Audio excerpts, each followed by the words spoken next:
Hola, ¿cómo estás, familia? Bienvenido a una transmisión más de nuestro estudio del primer libro de Samuel. En esta ocasión vamos a considerar la lección número 27. Nuestro tema de hoy es sesgo de confirmación. El objetivo de nuestra lección es aprender a identificar nuestro sesgo de confirmación y evitar que éste nos impida conocer, aceptar y llevar a cabo la voluntad de Dios. Tenemos un carácter expuesto en esta lección y es Saúl. Saúl y David son nuestros personajes principales, pero el carácter expuesto en la lección acá es que Saúl interpretó la situación como parte de la intervención divina a su favor, cuando en realidad fue todo lo contrario. Esto lo vemos en el versículo número 7, del cual hablaremos ya en unos minutos.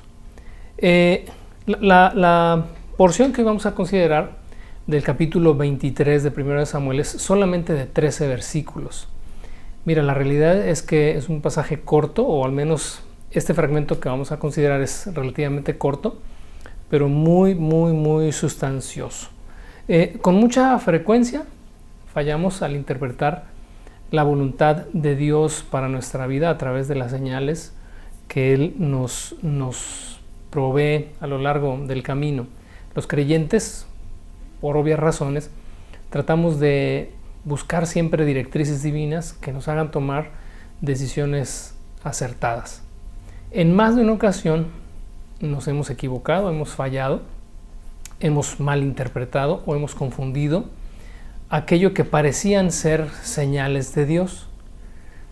Tomamos decisiones muy convencidos y muy seguros de que Dios está detrás de todo ello, solamente para darnos cuenta al final de que estábamos totalmente equivocados. Ahí es donde surgen las preguntas, ¿verdad? ¿Qué fue lo que pasó? ¿Cómo es que me equivoqué? ¿Cómo fui a considerar que Dios estaba detrás de todo esto y no fue así? ¿Por qué fallé al interpretar todas aquellas señales que parecían ser tan claras?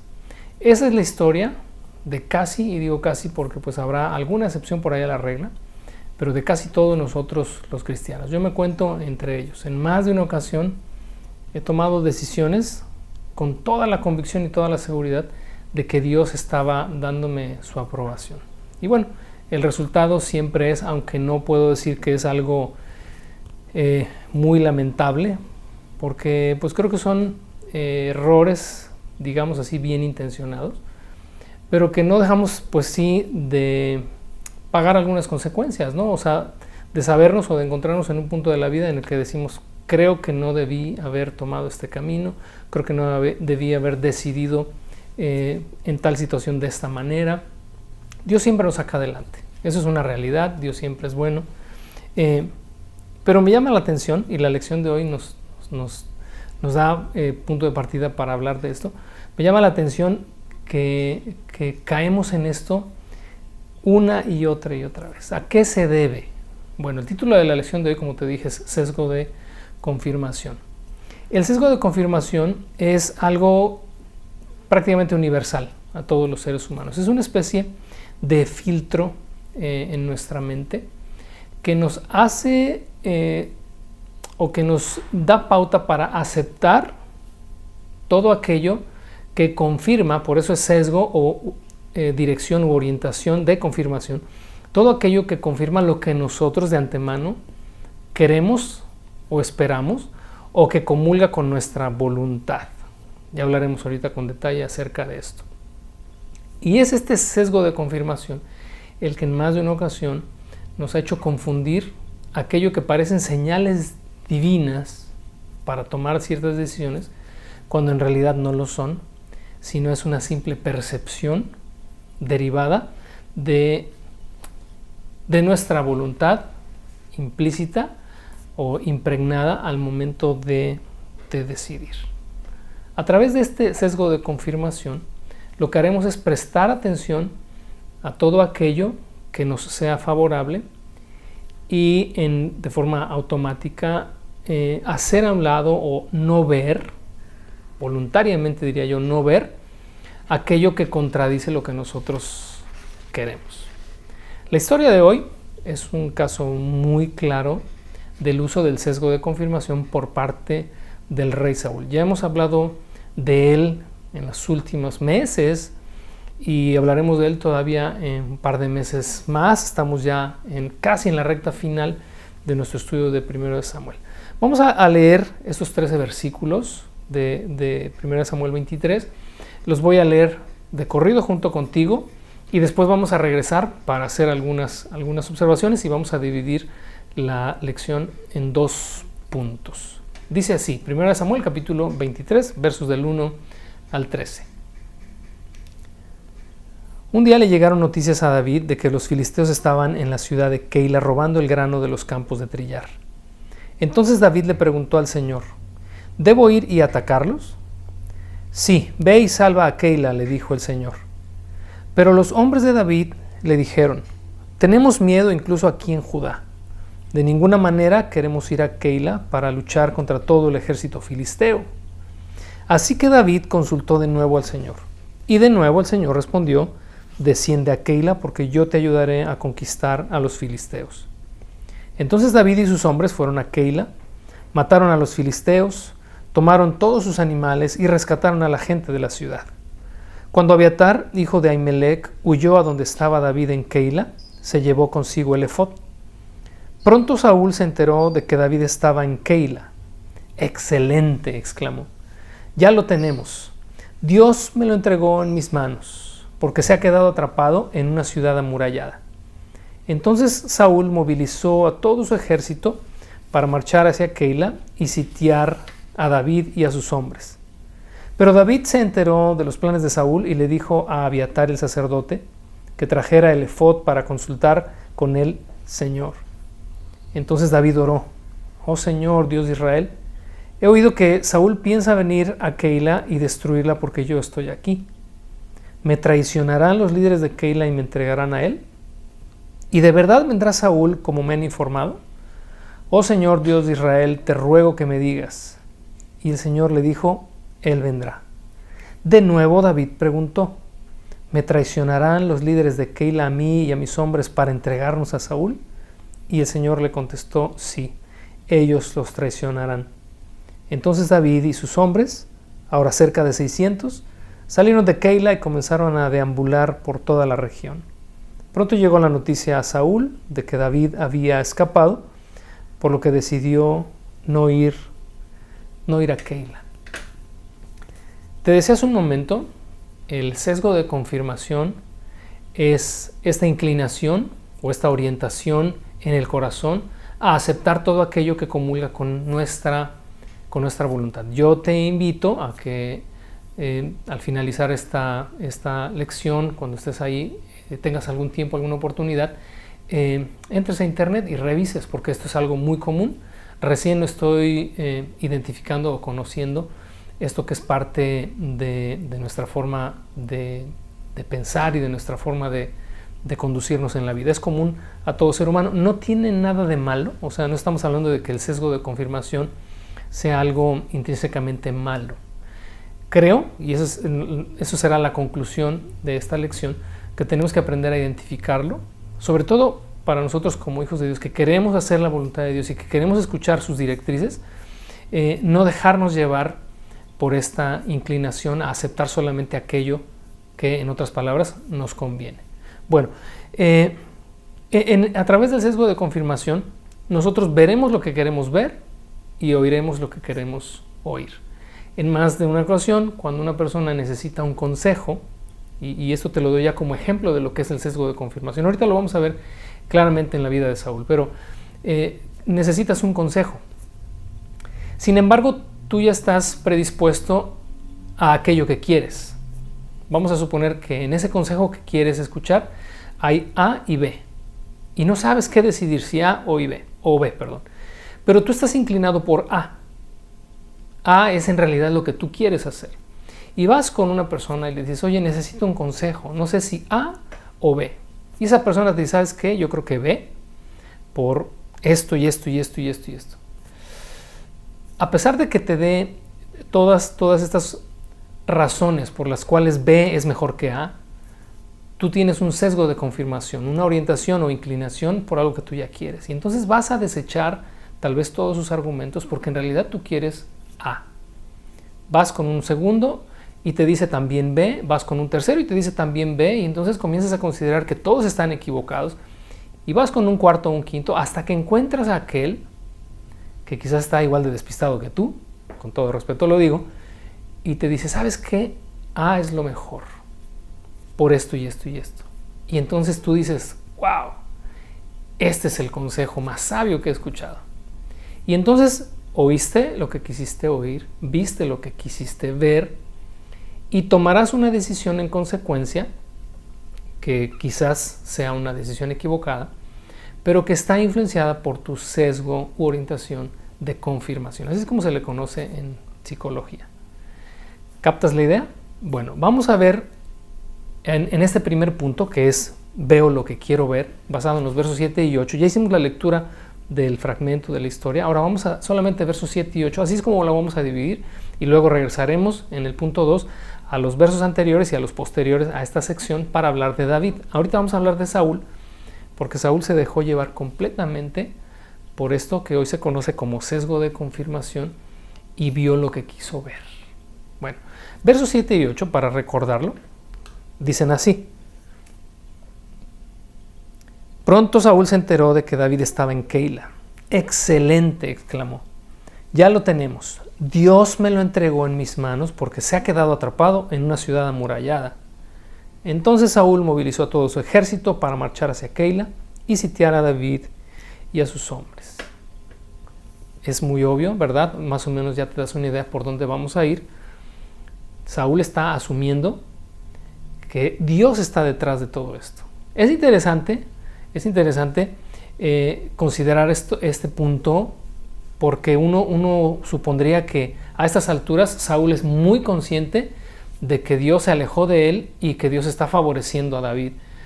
Sin embargo, lo que él está diciendo es una realidad para él. No es que esté tratando de aparentar delante de la gente que Dios acorraló a David y él solamente lo usa como un pretexto o como una excusa para ir y sitiar la ciudad y así lograr su objetivo de matarlo. En realidad Saúl lo está diciendo convencido de ello. Está engañándose a sí mismo. Pero vamos a tratar de meternos un poquito en la mente de Saúl y ver a través de todo lo que hemos leído antes y de lo que leeremos más adelante, qué es lo que hay en su mente para que él pueda llegar a tener esta cosmovisión. Una cosmovisión se entiende como la forma en la que se interpreta nuestro entorno. Todo lo que nos rodea, así se le define, la cosmovisión. Vamos a ver qué hay en la mente de Saúl. Número 1, Saúl sabe que a él se le ungió como rey. Entonces, él en su corazón, en su espíritu, él sabe que es rey por decreto divino. Ve sumando todas estas cosas para que logremos más o menos figurar el mapa mental, ¿no?, de Saúl. Número 2,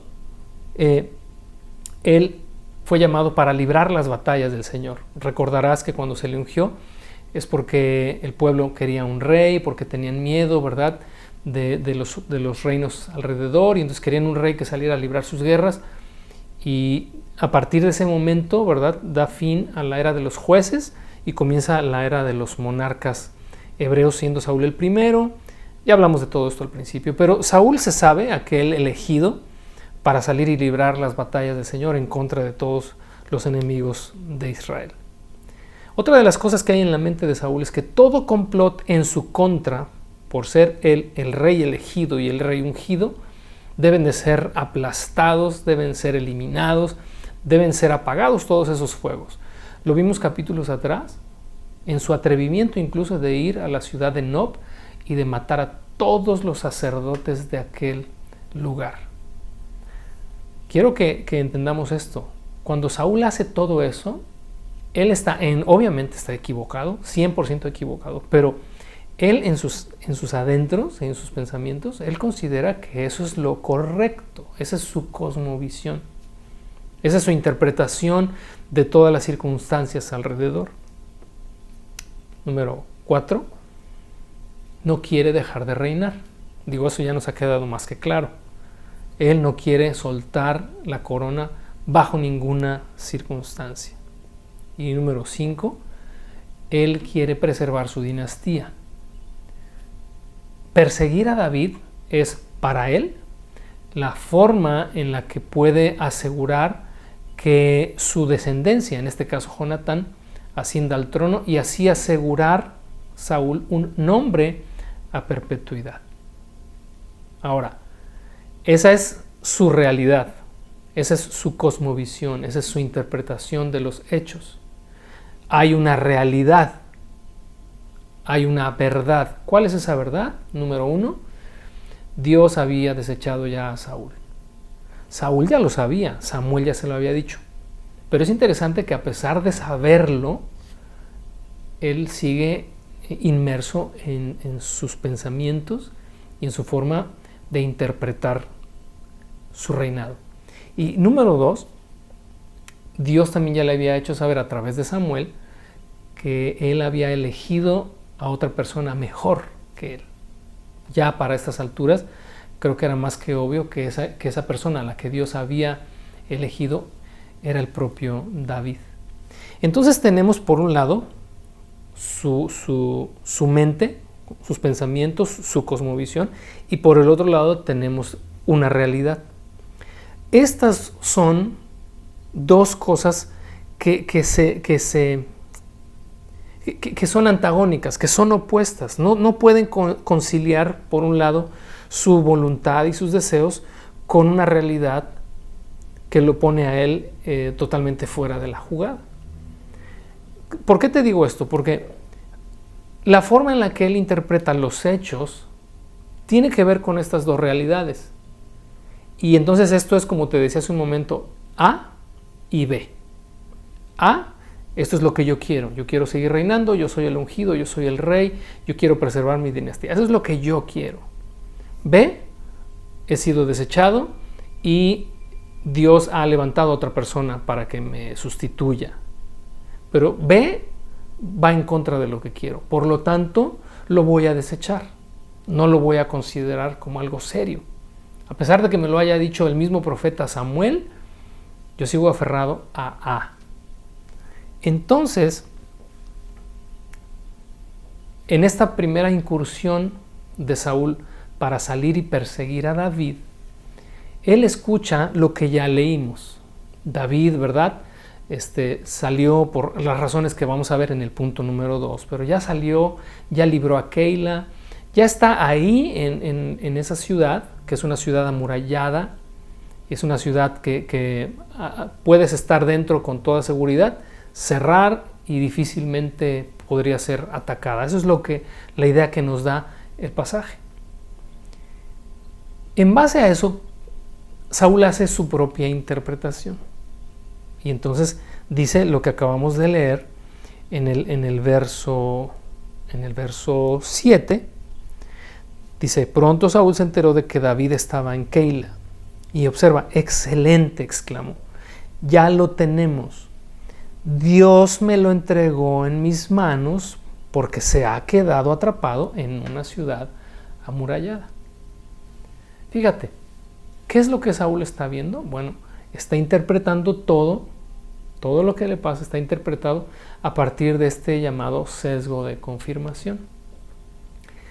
En el sesgo de confirmación, que es, te vuelvo a repetir, inclinación a ver aquello que se acomoda a mi voluntad, a mi deseo, a lo que yo considero verdad,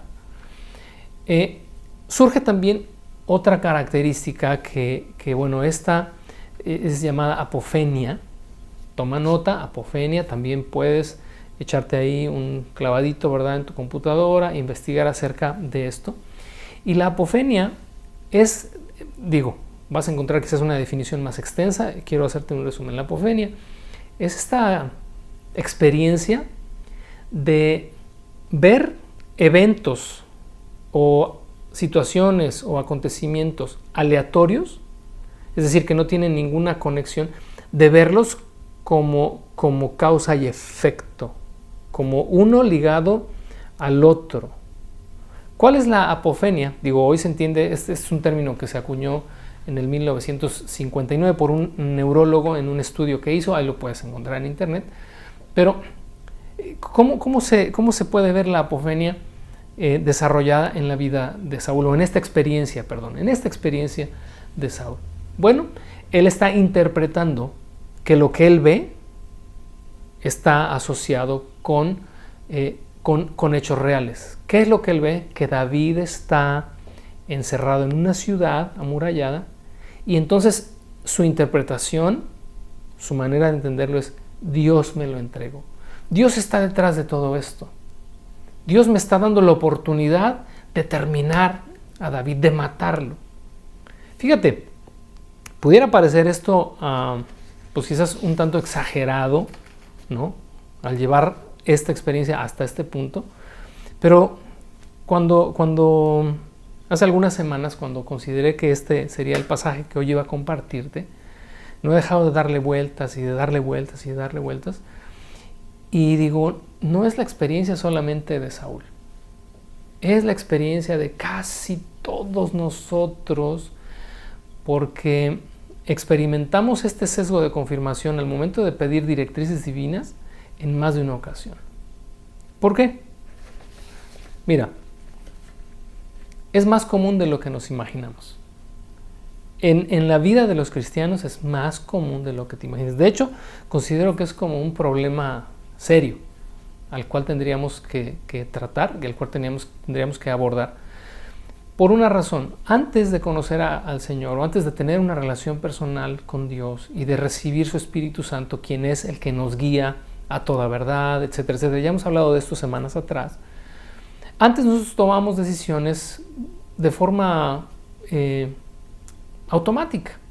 Hacíamos lo que queríamos, si nos salía, pues bueno, si no nos salía, pues entonces simplemente decíamos: tomé una mala decisión y ya. Pero venimos a Cristo y genuinamente, en la mayoría de las veces, queremos que ahora las decisiones que tomamos estén dirigidas por el Señor, que sea Dios quien vaya delante de nosotros, y no queremos equivocarnos, no queremos tomar un camino que, como dice el proverbio, ¿verdad?, parece un camino de vida, pero su fin es camino de muerte, y comenzamos a consultar a Dios y a pedir señales para tomar decisiones.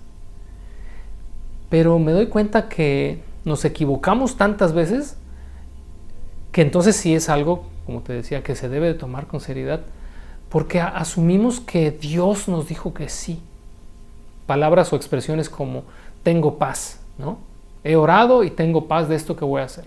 O Dios me confirmó que sí debo hacer este negocio, que sí debo comprar aquello, que sí debo casarme con tal joven, con tal muchacha, que sí debo cambiarme de ciudad, que sí debo comprar tal o cual cosa o adquirir tal o cual compromiso. Muchas veces, pero muchas veces, tomamos decisiones con esa convicción de que las señales nos decían sí. Y entonces en la reflexión de estas semanas, y no solamente por las experiencias ajenas, que he escuchado ni te imaginas cuántas, o he visto ni te imaginas cuántas, recordaba las mías.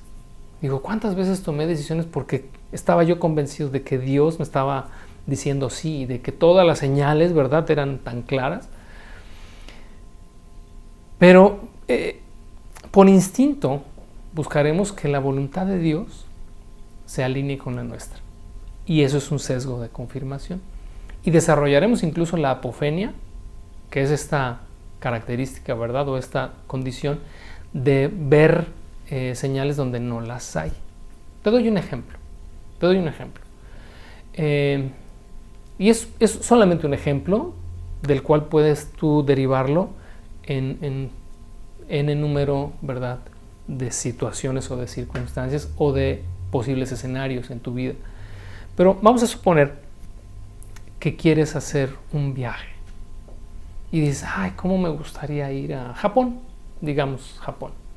Y entonces dices: Señor, pues me gustaría ir a Japón, ¿no? Dime si esto es conforme a tu voluntad. Digo, es un ejemplo quizás absurdo, pero lo que importa de todo esto es el principio, ¿no?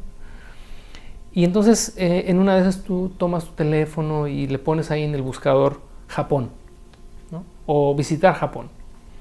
Y pues comienzas a ver páginas, ¿verdad?, del país, de la cultura, de la comida, costos de viaje, etc. Y comienzas también a la par, fíjate, comienzas a orar, Señor, me gustaría ir a Japón y ojalá algún día me lo concedieras. Y de repente, fíjate, y estoy hablándote de absurdos en los que muchas veces caemos y cómo podemos vivir lo que vivió Saúl. De repente comienza en tu celular a llegarte mucha información de Japón, hasta a tu correo te llega información de Japón, viaje a Japón, y de repente abres tu computadora y ahí en un costado, en toda la sección de comerciales, ¿verdad? De los informativos, te aparece Japón, te aparecen agencias de viajes, te aparecen promociones, y entonces dices, se me hace que esto es una señal. Veo Japón por todas partes. Japón aquí, Japón allá. Yo creo que Dios me está confirmando. Eso, trasládalo a con quién me quiero casar, trasládalo a puedo adquirir un compromiso financiero, comprar una casa, cambiarme de ciudad. De repente, todo parece como alinearse, pero en realidad, y digo no siempre porque no es una regla, ¿verdad? Pero en más de una ocasión son situaciones aleatorias que no tienen nada que ver. Es decir, Dios no está mandándote a tu buscador que te aparezcan en tu computadora Japón una y otra vez. De hecho, espero que lo sepas, que cada vez que tú entras a un buscador y tu búsqueda recurrente es una palabra o es un artículo, bueno, de forma automática, todo está así diseñado en las computadoras, en los sistemas de redes, te van a estar enviando siempre información de eso. Y muchas veces, tomando eso como una analogía, ¿verdad? Como un ejemplo, como una muestra, y muchas veces asumimos que Dios me confirmó. ¿Por qué? Pues porque me apareció Japón por todos lados. Fíjate, te voy a dar otro caso, que son, te digo, situaciones quizás hasta ridículas, ¿no? Los ejemplos que te estoy dando, pero así a veces de ridículo es nuestro asegurar que Dios nos ha dado señales en donde no las hay. Si tú piensas en un auto, el auto que quieras, que vamos a suponer quieres comprar o te gusta un auto, resulta que era un auto que tú no veías circular en las calles, pero de repente consideraste, me gustaría comprar, no sé, un Volkswagen, por ejemplo, o me gustaría comprar un Nissan de tal modelo, ¿no? Y de repente resulta que los ves en la calle, ahora los ves por montones, antes no los veías. Y dices, ¿cómo es posible que antes yo no veía que había tanto vehículo de que me gusta o de que yo quiero? Ahora los veo por todos lados, circulan, en cada calle me encuentro uno. Y eso pudiera ser, fíjate, como considerado una señal. No, pues yo creo que ese es el carro que Dios quiere que me compre. Bueno, te dejo todo esto para que reconsideres, porque el objetivo, ¿verdad?, de esta lección, quiero permitirme leértelo otra vez, es aprender a identificar nuestro sesgo de confirmación y evitar que éste nos impida conocer, aceptar y llevar a cabo la voluntad de Dios. Tenemos que aprender a identificarlo y a ser neutrales al respecto. Es decir, que cuando vayamos nosotros en oración al Señor pidiendo dirección, vayamos en neutral. Es como si estuvieras en el auto, tú al volante, y le dijeras, Señor, dime, ¿avanzo hacia adelante o hacia atrás? Pero tú tomes la palanca y le pones drive y avances hacia adelante. Pues obviamente no va a funcionar. Tienes que poner el auto en neutral y les preguntas, Señor, ¿para dónde voy? ¿Adelante o atrás? Y dejar que sea Él quien mueva la palanca y dé dirección a tu vida.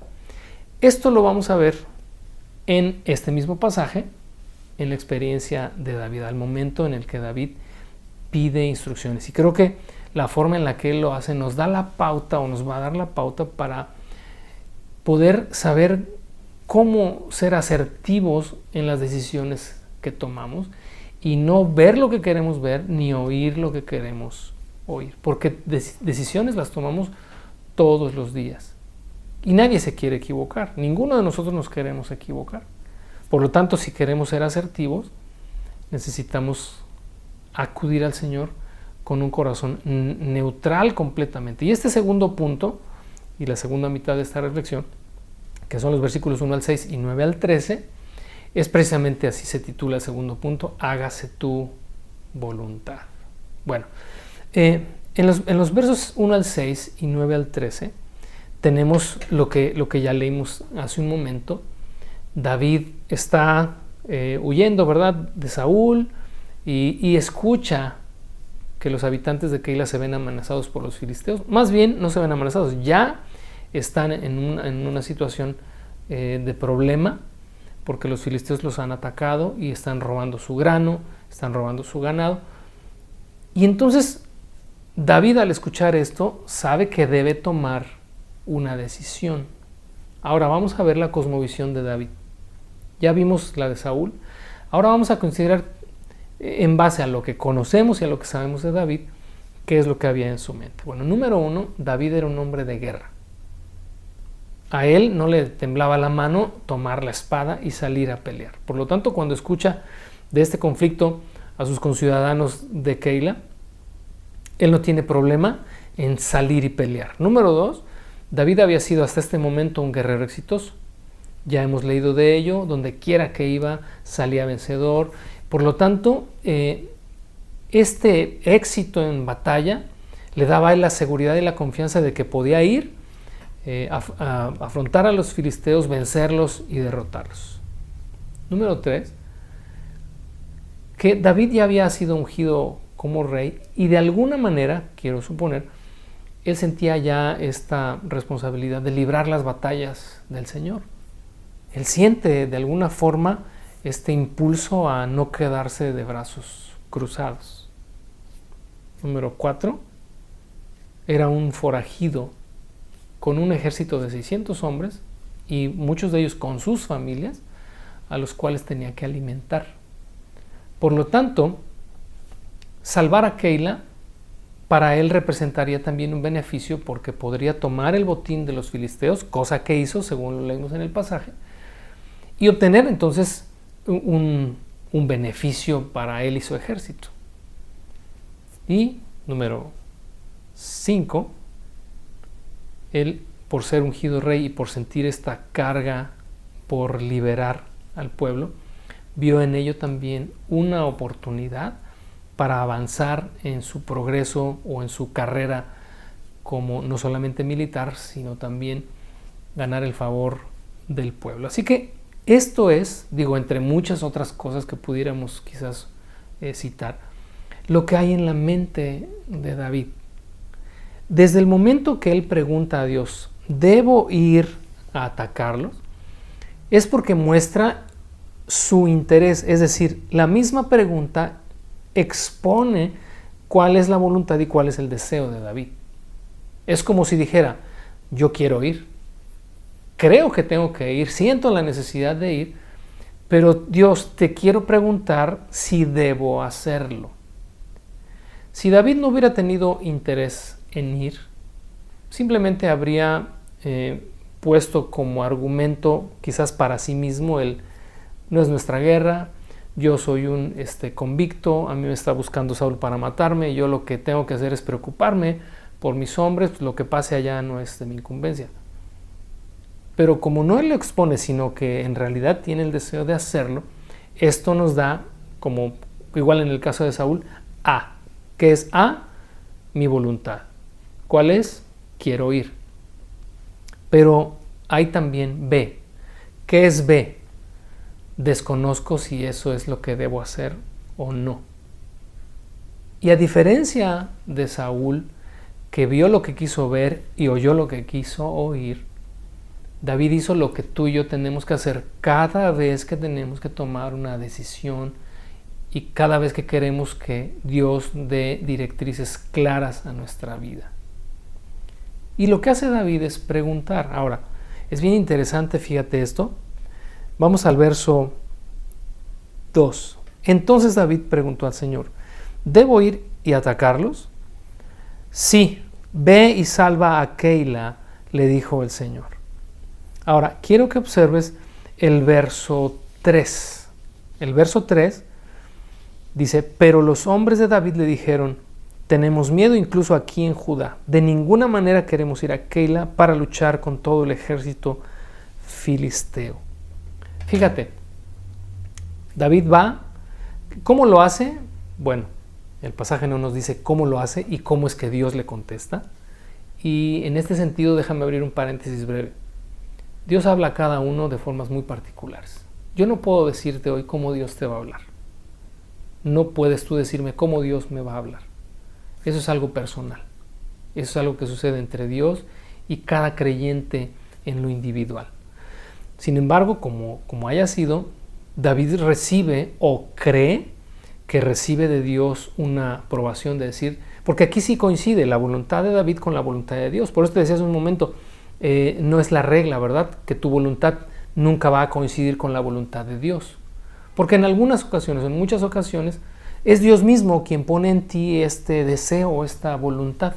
Y mira, si me permitieras tomar el absurdo ejemplo de Japón, que te lo di para ilustrar otro punto, pero pues quizás es Dios quien está poniendo en tu corazón diciéndote, hey, me gustaría llevarte o me gustaría que fueras, te daré los recursos para que vayas. Y quizás esas señales, pues sí, en realidad sean señales, ¿no? Bueno, eso es un ejemplo superfluo en realidad. Pero, volviendo acá al punto, David escucha una aprobación de parte de Dios, escucha un sí. Y entonces, imagínate la escena, viene con sus hombres, con los 600 y les dice, hey, vamos a ir a Keila, vamos a luchar contra los filisteos. Él está animado porque Dios le aprobó. Pero cuando leemos que la gente, su gente, su ejército, sus soldados, sus 600 hombres le dijeron, ¿sabes qué? Nosotros no vamos. No vamos porque tenemos miedo aún aquí en Judá de lo que Saúl nos pueda hacer. Fíjate qué es lo que hace David y toma nota de todo esto porque esto es lo que tú y yo debemos hacer cada vez que esperamos recibir de Dios dirección. ¿Qué es lo que pasa aquí? Que David ve una negativa y entonces seguramente le prendieron las alertas de entonces tal vez escuché mal. Y fíjate, esto es bien interesante porque no es un hombre aferrado. Al menos en esta historia, no es un hombre aferrado a lo que él quiere hacer. No toma su lugar de líder y dice, no, yo les dije que vamos a ir porque a mí Dios me dijo que vamos a ir. Él se detiene y considera que quizás él puede estar equivocado. Y entonces fíjate, dice el verso 4, así que David, dice, consultó de nuevo al Señor. Aquí no ves un sesgo de confirmación. Aquí más bien es esperar una confirmación sin un sesgo particular o personal, sin una orientación, sin una inclinación personal. David está literalmente, como en el ejemplo que te di de la palanca, él se puso en neutral. Dios, si tú me dices drive, pues adelante. Si tú me dices reversa, pues para atrás. Ese creo que es la mejor actitud que tú y yo como creyentes podemos tomar cuando esperamos que Dios dirija nuestra vida. Porque si le preguntas, ¿para dónde quieres que vaya? Pero yo ya metí drive en la palanca y yo quiero ir para adelante, pues Dios como caballero te dirá, bueno, si quieres ir para adelante, pues entonces, ¿para qué me preguntas si de todas maneras ya determinaste a dónde quieres ir o qué quieres hacer? Como fue el caso de Saúl. Saúl ve en el encierro de David, fíjate, él interpreta que Dios mismo está interviniendo para poder sitiar a David y a sus hombres y matarlos, pero en realidad esa era su voluntad, ese es su deseo. Por eso, de aquí a que termine el libro, en más de una ocasión Saúl le juró a David que no lo perseguiría más y al día siguiente cambió de opinión y volvía a perseguirlo. ¿Por qué? Porque eso es lo que él quería. Ya hablamos de su cosmovisión y de su interpretación. Y él mismo, seguramente en su engaño, supuso que no, es que ayer yo creo que me agarró en curva David y le prometí que ya no le iba a perseguir, pero no, porque yo tengo que seguir reinando y mi hijo tiene que ser el próximo en la dinastía, etcétera, etcétera. A eso obviamente se le llama necedad. Y cuando un corazón es muy necio, dice la Escritura, Dios endurece el corazón. Pero bueno, eso es tema para otra ocasión. Entonces, fíjate, el volver a consultar a Dios confirma, ¿verdad?, que David no tiene ningún sesgo en particular, sino que está esperando realmente que la voluntad de Dios se lleve a cabo. Ahora, Dios le confirma en el verso 4, dice: desciende a Keila porque yo te ayudaré a conquistar a los filisteos. Entonces, ¿qué sucede entre verso 4 y 5? Bueno, lo que sucede aquí es que David va con sus hombres y los convence y les dice: hey, volví a consultar al Señor y la respuesta sigue siendo la misma. Dios está con nosotros y Dios nos ha dado su favor y sí vamos a lograr vencer a los filisteos. Convicción. Habrá ocasiones en las que tú tengas el deseo de hacer algo que lógicamente o en la lógica humana pues no te dé, o sea, 2 más 2 no te da esos 5 que tú quieres. Pero si tienes la convicción de hacerlo y has orado y no es una inclinación a ver lo que quieres ver, sino que realmente te pones en neutral y dejas que Dios te confirme una y otra, estás seguro de que esas señales vienen de Dios y no es una apofenia, es decir, conectando situaciones que no tienen nada que ver una con otra, pero tú las estás ligando. Cuando lo hacemos así, pues mira, puedes aventurarte a hacer casi cualquier cosa porque Dios está contigo y Dios está de alguna manera apoyándote. Podría contarte más de una experiencia en la que hicimos cosas con convicción y Dios nos respaldó y nos apoyó cuando humanamente pues no era posible. En la lógica y en la matemática no era posible, pero tendré oportunidad tal vez en otra ocasión de compartírtelo. Ahora, en el verso 5 dice: David y sus hombres fueron a Keila, mataron a los filisteos, tomaron todos sus animales, rescataron a la gente de la ciudad. Se resume aquí en esto pues una feroz batalla de 1, 2, 3, 4 días, no lo sabemos, pero se resume aquí un encuentro, un encontronazo entre estos dos ejércitos. Ahora, uno hasta aquí supondría que los habitantes de Keila harían de David su superhéroe. Y pues ponte, ¿verdad?, en los zapatos de aquellos habitantes de esa ciudad y David fue literalmente su salvador.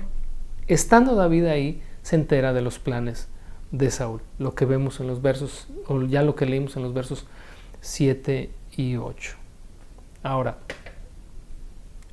cuando David está ahí, ya de alguna manera Dios le dio su respaldo, vio la mano de Dios, pues pudo haberse relajado. Pero ahora viene otra situación. La segunda situación que se presenta es que Saúl, ¿verdad?, escuchó que él está ahí y quiere llegar a sitiar la ciudad y quiere atraparlo ahí junto con todos sus hombres.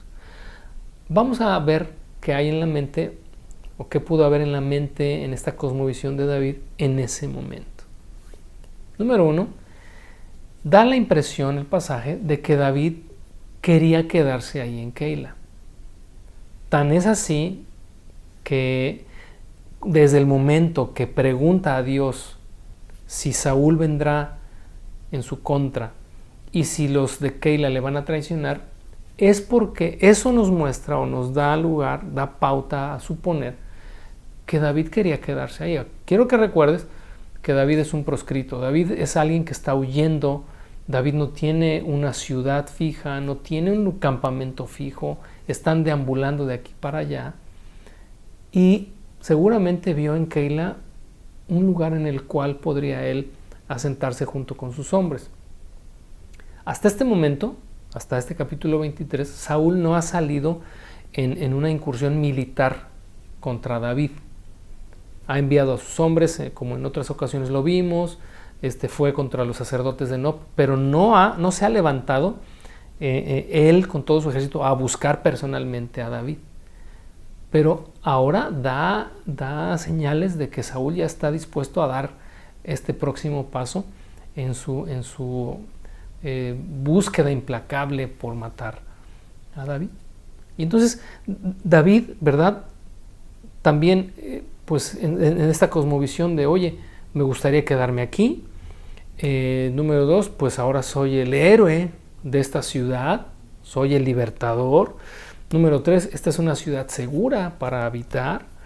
Número 4, bueno, hasta ahora, ya te lo dije, hasta ahora Saúl no ha venido a buscarme. Sé que me quiere matar, pero no ha salido de Jerusalén con esta intención, ¿verdad?, de hacerlo.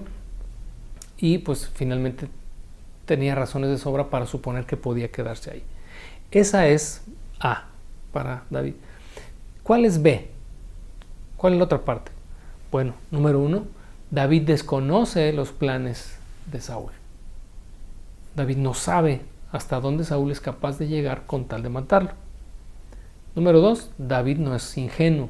Ya hablamos de esto con anterioridad. Número 3, David reconoce que solamente Dios puede darle las directrices correctas en esta situación.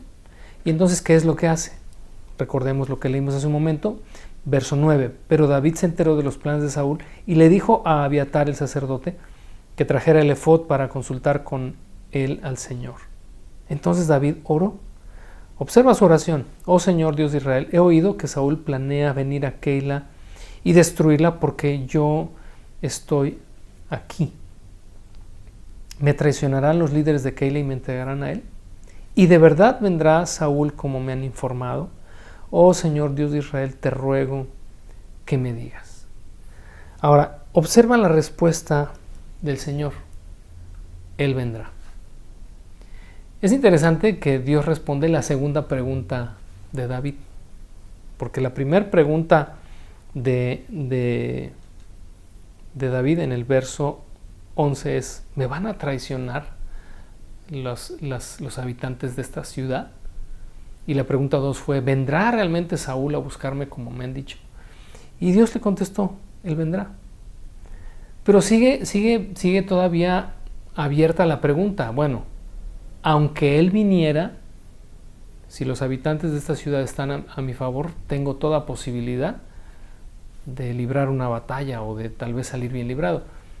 Y entonces dice el verso 12, de nuevo David preguntó, como si dijera entre líneas: Señor, no me has contestado una pregunta que te hice.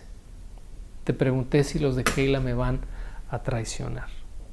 Y entonces dice el verso 12 al final, el Señor le contestó: sí, ellos te van a traicionar. Otra vez vemos a David sin un sesgo de confirmación. Ya te doy las razones por las cuales él podría desear quedarse ahí en Keila y hacer de Keila su ciudad. Pero él necesita dirección de Dios. Y otra vez pone su corazón en neutral y espera que Dios le conteste para actuar en consecuencia. ¿Qué fue lo que hizo David después de que el Señor le dijo: los habitantes de Keila, por salvar el pellejo, te van a traicionar? Vas a dejar de ser el héroe y ahora vas a ser el villano y te van a traicionar. Entonces David, ni tardo ni perezoso, dice el verso 13, David y sus hombres, ahora cerca de 600, salieron de Keila y comenzaron a deambular por toda la región. Esto es lo que David no quería. David no quería seguir siendo pues un, digamos, te iba a decir un húngaro, porque así decía mi mamá cuando andas viajando de aquí para allá y se pareces húngaro, no sé por qué lo decía, pero yo creo que David deseaba, porque ya tenía mucho tiempo que había salido de casa y era un proscrito y era literalmente, ¿verdad?, alguien sin hogar. Sin embargo, esa era la directriz que Dios le dio. Sin palabras, Dios le estaba diciendo a David: David, es necesario que sigas deambulando, es necesario que sigas sin hogar, es necesario que sigas huyendo de Saúl, porque tu tiempo todavía no se ha cumplido para que seas rey. Y David, le haya gustado o no, no tuvo problema con eso. ¿Por qué? Porque al preguntarle al Señor, creo que lo hizo genuinamente y estaba dispuesto a, como es este punto número 2, a que se haga la voluntad de Dios. Mira, ya con esto vamos a terminar. ¿Recuerdas a Jesús en Getsemaní? Está orando a Dios Y fíjate, creo que este es un ejercicio que pudiéramos nosotros realizar cuando venimos delante de Dios a pedir dirección para algo. Cuando Jesús ora, todos sabemos cuáles son, ¿verdad?, las palabras que utiliza para manifestarle al Señor, al Padre, cuál es su voluntad. Cuando dijo: Dios mío, si es posible que pase de mí esta copa, y entendemos lo que esta expresión implica o expresa, es: yo no quiero pasar por este sufrimiento. Una copa que se bebe en el pensamiento hebreo de aquel momento tenía la connotación de pasar por un tiempo de aflicción. ¿Recuerdas cuando la madre de los hijos de Zebedeo, o estos llamados hijos del trueno, vino a Jesús, le dijo: permite que mis hijos se sienten uno a tu derecha y otro a tu izquierda? Jesús les dijo: ¿pueden beber de la copa que yo he de beber? Y ellos dijeron: sí podemos beberla. Cuando esas expresiones denotan, cuando Jesús está hablando de pueden beber la copa que yo he de beber, les está hablando de: ¿están dispuestos a sufrir lo que yo voy a sufrir? Bueno, regresando al huerto de Getsemaní, Jesús es honesto y es transparente delante del Padre y le dice: Dios, yo no quiero esto. Sé lo que quiero y sé lo que no quiero.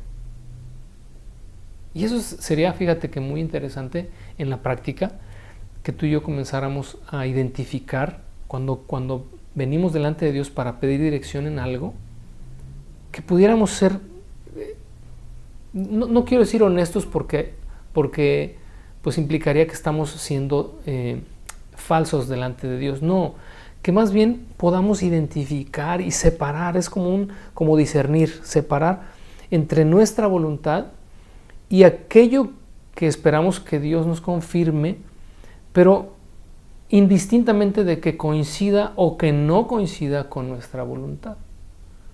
Porque en algunas veces nuestra voluntad se alineará a la de Dios, o la de Dios a la nuestra.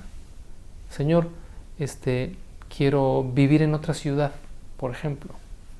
Eso es lo que yo quiero.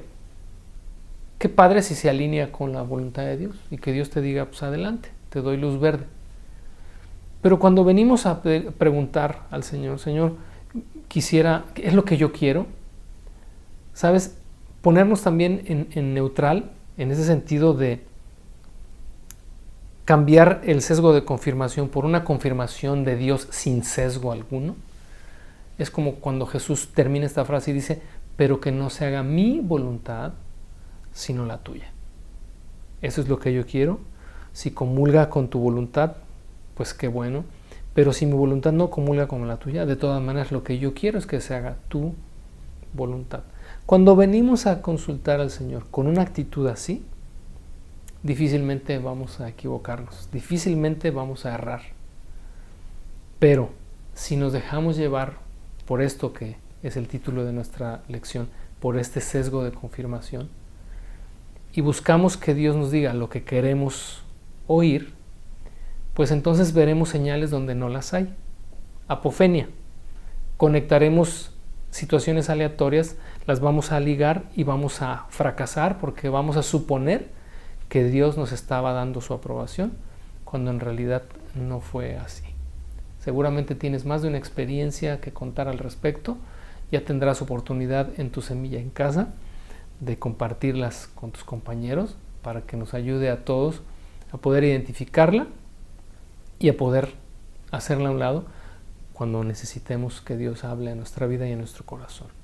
La oración juega un papel, y la oración perseverante juega un papel trascendente en esto.